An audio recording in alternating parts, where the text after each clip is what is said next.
Hello, my wonderful friends. Welcome if you're new and welcome back if you've been here before. My name is Sarzana.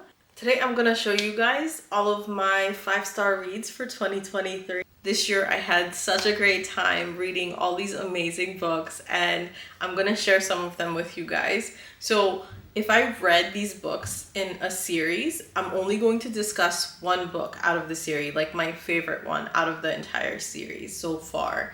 And some of these I haven't finished yet, so I'm just kind of gonna give you the one that I read so far and what my favorite is of that series. And I am going to go from 10 to 1, so you get to see my favorite one at the very end of it, okay? So let's get started. Okay, so coming in 10, I am going to say it is Mother of Death and Dawn by Carissa Broadbent. This book is a chunky girl. She is thick, and this was such an amazing read. I got Throne of Glass vibes off of this book, and there was so much adventure. There was love, there was friendship, there was so much action. Like, I really had such a good time reading this. Don't get me wrong, there were some parts of this that was a little slow and a little dragged out, like how they had like the 3 wars or whatever. Like, there was way too many wars. It was like one after the other, and it was just a little like, girl, come on, you could have, what's going on? What war is she at right now? So that's the only part I didn't like about this book. However, it was still a 5-star because I had such a good time towards the ending. The way it ended, the way they all came together at the end, and the way the relationships were sealed, and it was really good. I had such a good time. The romantic characters in this are Tasana and Max, and Tasana is she's amazing. She's right here. She's freaking gorgeous. And Max is a goddamn warrior, and they just do their thing, and there's some spicy scenes. Those spicy scenes are spicing. So I had a good time in this, and it wasn't like, the spicy scenes weren't like too much. They were like loving and stuff like that, you know, if you get my drift. And yeah, I had a really good time in this, and I have the gorgeous hardbacks. And I mean, come on, it's beautiful. She's gorgeous. So if you haven't read Mother of Death and Dawn, I highly recommend you go check it out. It's really good. That whole series, the War of Lost Heart series, is really good. And then coming in place 9 is Bad Blood. It's a YA series, and this is the Natural series by Jennifer Lynn Barnes. I had a really good time reading this entire series. I kid you not. I think I read the entire series in like 4 or 5 days max. There are 4 books in this series, so I legit read like 1 per day. These are really quick reads. If you guys can see, like, the letters are kind of big, and this one was the chunkiest one of all. However, I loved it. The way it was wrapped up, the friendship in this, the action in this, the mystery aspect of it. I love a book with a good mystery in it. And this served, okay? This freaking served. I had such a good time in this. And if you haven't picked up this series, I highly recommend it, because what are you doing? Like, you're missing out on a book that could be like your favorite, a series that could be your favorite. I haven't read The Inheritance Games by Jennifer Lynn Barnes yet, but I think I'm going to start it because I have the physical copies. This was so good. This entire series was really good. I recommend that you guys pick it up if you haven't yet. And then coming in place 7, I have my hands on my hips and everything. You guys can't see it because you're like seeing this up. However, this book pissed me off, okay? It pissed me off, but I loved it. I loved it, okay? This was so good. And this is The Perfect Marriage by Geneva Rose. Geneva Rose, God bless your soul for having this book in our world. I was thrown in like a little loophole or something, or in a black hole. I don't know what the freaking saying is. However, I was freaking confused, okay? This book had me so confused at times, and I didn't know what the hell was going on. And then towards the end, when we learned what we learned, if you read this, you know, I was so angry. I was like, are you freaking kidding me? Like, I still think about this to this day because I'm just like, what the heck? How? Like, she's, what? That was the perfect marriage, my friends. And that was my 7th favorite read of this year. And then coming in place 6, this one also made me mad. I don't like sad endings, and this had a very sad ending. However, the storyline, the plot, the characters, the friendship, the purpose of this book, and the message it portrayed, mind freaking blown, guys.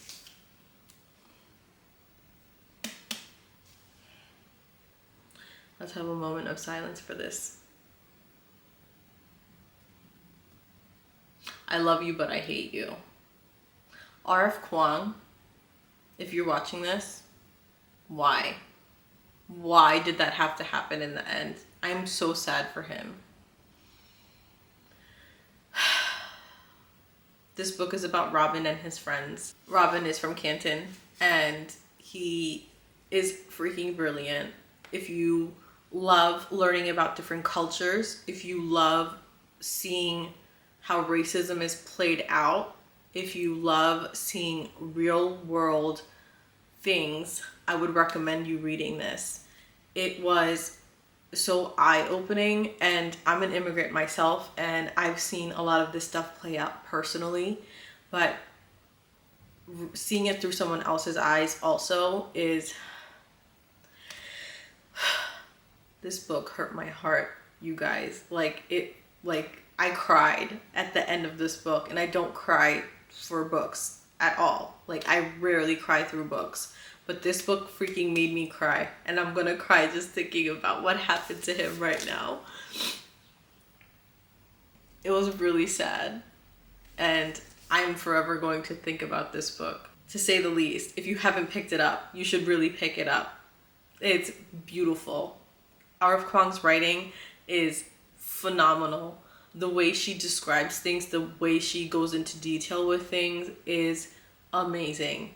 And she wrote these characters perfectly. Their banter, perfect. Everything was perfect about this book. I have no negative things to say about Babel. Coming in place 5, we have a part of the Zodiac Academy series.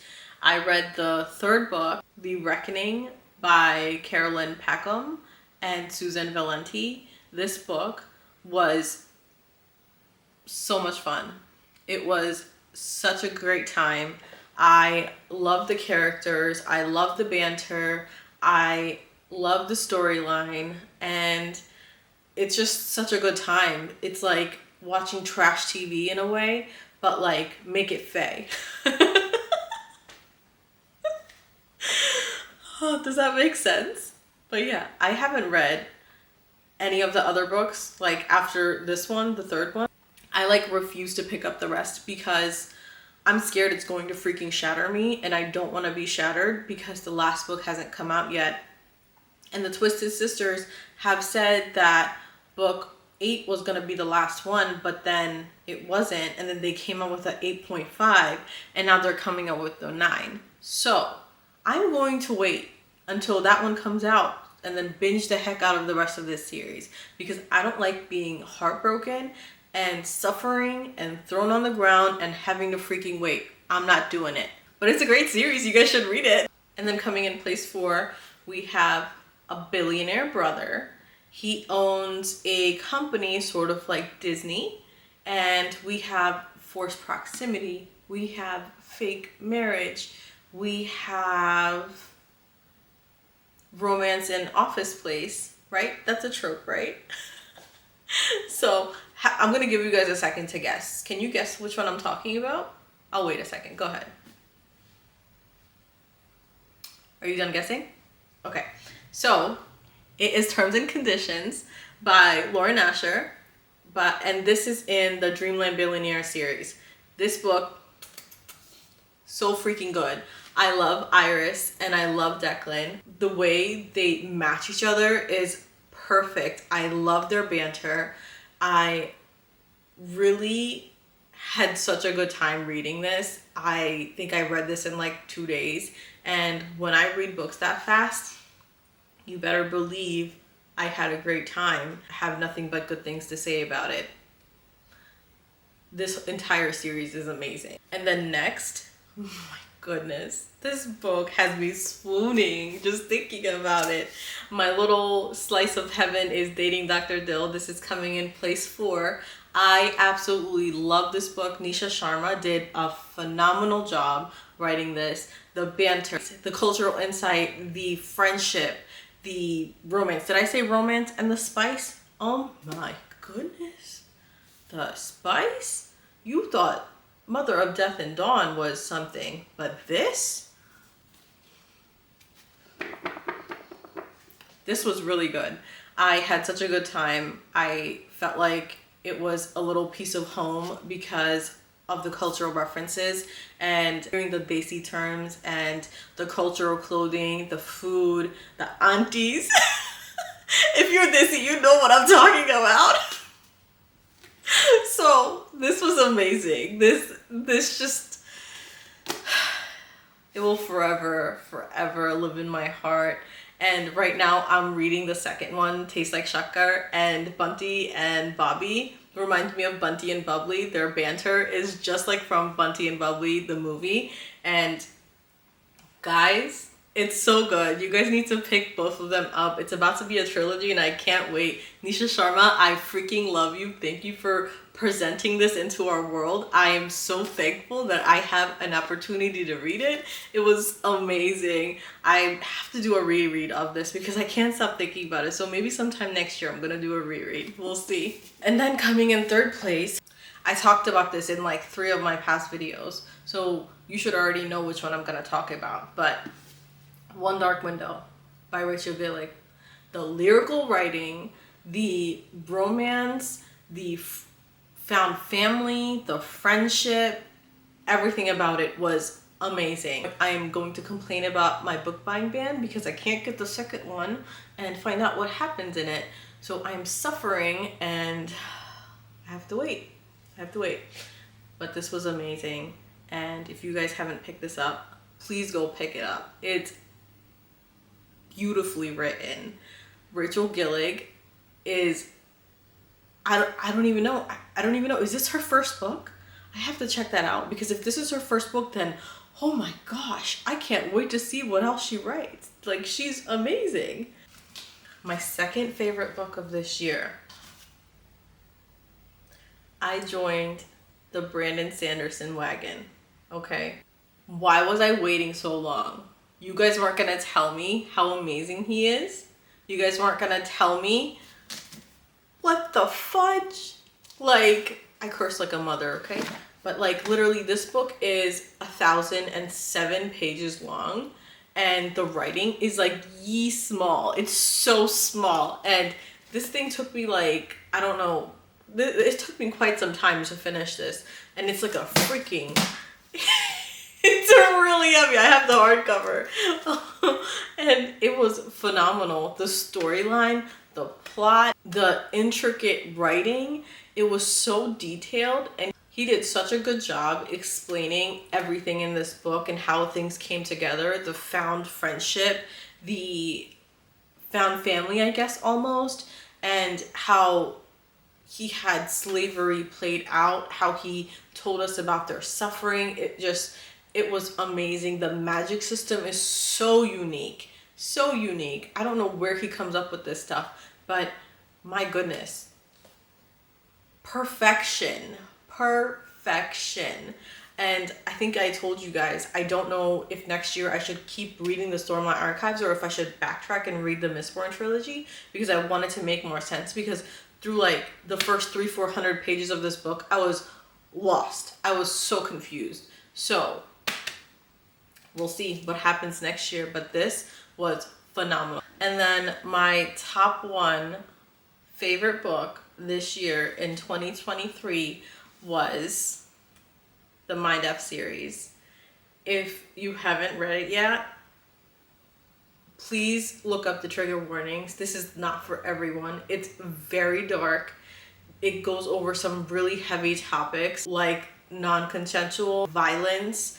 I recommend you don't go into this because there's a lot of trauma, and if you have triggers, please don't go into this blindly. Please look up the trigger warnings for your mental health. Mental health is very important, and I think we just need to be cautious when we're reading stuff like this. St. Abby is no longer with us, and this is one of my most prized possessions. There's a set of 5 books in this. I'm going to count it as one because I only have one bind up, but you can get it on Kindle Unlimited. You can buy the physical copy, and I absolutely loved this book. Lana Ferguson is such a strong woman. I know she's fictional, but I feel like there's a lot of Lana Fergusons out there, and maybe they don't go to the extent of what she had gone through, or maybe they haven't fought back the way she has. But I love you, and we're all here for you, and this broke my heart. The love in this book was the truest form of love. The way Lana had protected her heart and yet still opened up to Logan, it was beautiful. This entire book was just amazing. I'm like at a loss for words because I can't put into words how wonderful this book is and how traumatizing this book is. It's like, it's beautiful, but it's pain.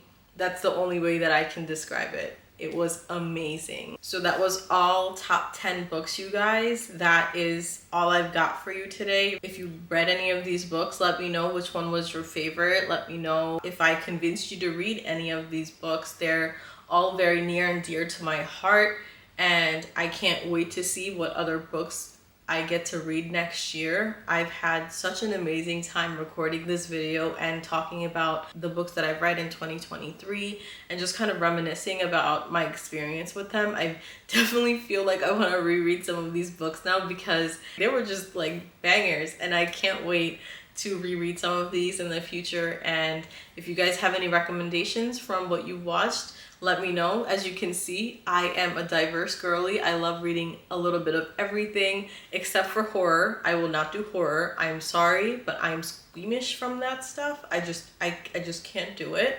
But thank you so much for sticking here with me. I hope you enjoyed this video as much as I enjoyed recording it for you. I hope to see you in the next one. If you haven't liked or subscribed, if you could please do so, I would really appreciate it. If you want to, okay? If you subscribe to my videos, then you'll get a notification next time I post a video, and that way you don't miss anything that I publish in the future. Thank you so much for watching this again. I love you guys. I hope you all have a great day. Bye.